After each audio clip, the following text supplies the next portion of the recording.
Baik, selamat pagi, siang, sore, maupun malam pada ibu dan teman-teman. Pada kali ini saya ingin menjelaskan dan memaparkan mengenai tabel T. Apa itu tabel T dan bagaimana cara membuatnya.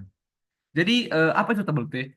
Tabel T atau yang bisa kita ketahui bahwa tabel T itu adalah tabel distribusi T student.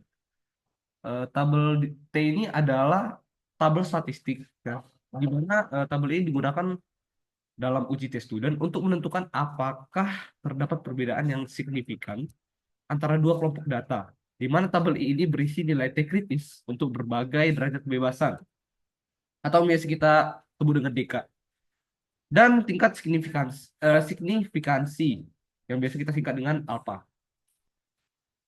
Nah, selanjutnya kita harus mengetahui juga apa itu fungsi dari tabel T ini. Nah, saya rangkum dalam tiga. Yang pertama itu uji T satu sampel, di mana uji T satu sampel itu digunakan untuk membandingkan rata-rata sampel dengan suatu nilai tertentu.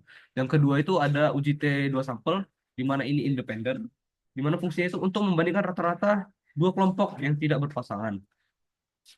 Selanjutnya ada yang namanya uji T berpasangan, di mana uji T berpasangan ini digunakan untuk membandingkan dua kelompok data yang berhubungan. Misalnya sebelum dan sudah perlakuan.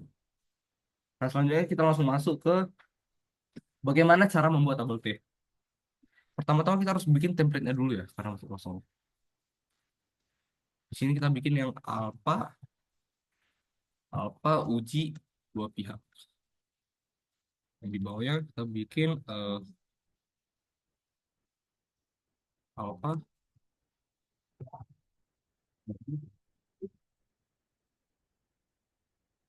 Nah, di sini kita input aja atau biasa kita datanya ya. Jadi kita mulai dari 0,5, 0,5, kemudian masuk ke 0,2, kemudian 0,1, maaf, 0,1,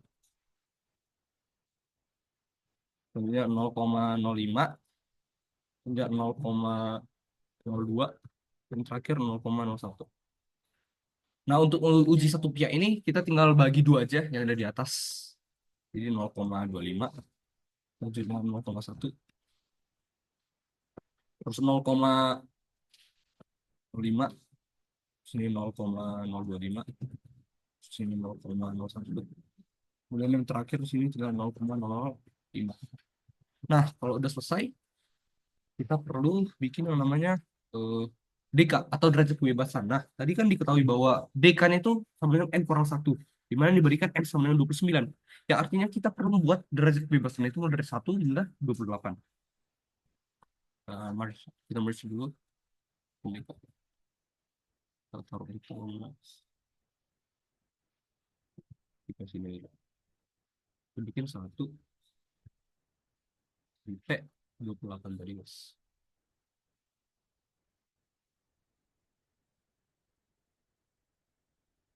Ini kelebihan. Nah, udah selesai. Kita tinggal input rumusnya, teman-teman. Nah, mohon maaf tapi di sini tadi uji dua pihak ya, guys. Nah, uji dua pihak ini juga biasa disebut dengan apa ya, guys? Two field test. Field test. Kalau yang uji satu pihak ini biasa juga disebut dengan one field, one field test. Nah, selanjutnya kita langsung beralih ke rumus. Jadi rumusnya ini simpel aja, guys. Cuman satu rumus, guys. Rumusnya itu hanya TINP, menggunakan TINP. Buka kurung, probability atau peluang. Nah, peluangnya ini yang ada di atas, guys. Yang ada di uji dua pihak. Yang 0,5 ini. 0,5, ya guys, 0,5. Terus kita koma, degree of freedom. Nah, pertama saya lupa, guys. Tapi nanti bakal saya jelaskan. Jadi ada fungsi yang namanya di dolarnya, guys. Kita dolar dulu. Di sini kita eh, dolar lagi, guys. Dolarnya ini untuk si di sini untuk E5 atau DK-nya. Jadi yang pertama ini probabilitasnya atau peluangnya, koma derajat kebebasannya. Terus di sini kita balik, guys. Kita dolar.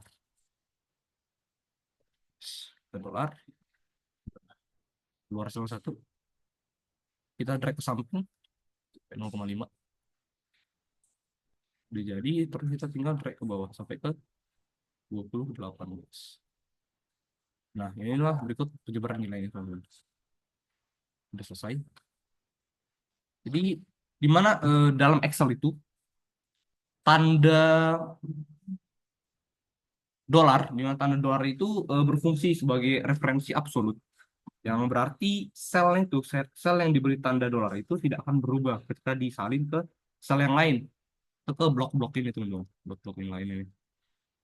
Di mana ini berguna ya, guna untuk membuat tabel T ini atau perhitungan statistik lainnya yang ada di Excel pastinya. Nah, jadi kalau bisa bilang dolar ini artinya sama dengan referensi absolut, teman-teman. Jadi kalau misalnya yang pertama ya, misalnya ada yang dolar, dolar A, A itu kita bilang sebagai barisnya, barisnya, kemudian kita dolar lagi, nah, misalnya satu. Nah, di sini dolar A tuh dolar A sama dolar satu ini berguna buat mengunci baris, baris dan kolom, guys. Ya, dimana ini tidak berubah saat disalin. Selanjutnya kalau misalnya kita pakai jadi A-nya doang, A dolar satu. Nah, ini gunanya untuk mengunci hanya si baris doang. Selanjutnya kalau misalnya kita bikin dolarnya di ini tadi, guys, di depan. Nah, jadi ini gunanya untuk mengunci untuk si kolom aja, nggak bakal berubah. Oh, barisnya bisa berubah, guys. Kalau tadi yang dolarnya di tengah itu kolomnya bisa berubah. Kalau misalnya dua-duanya dikunci, pakai dolar, nggak bisa dua-duanya. Jadi mungkin sekian pemaparan saya mengenai cara membuat tabel T, apa tabel T fungsinya, dan mengenai referensi absolut tanda dolar. Mungkin sekian yang bisa saya sampaikan. Saya ucapkan terima kasih.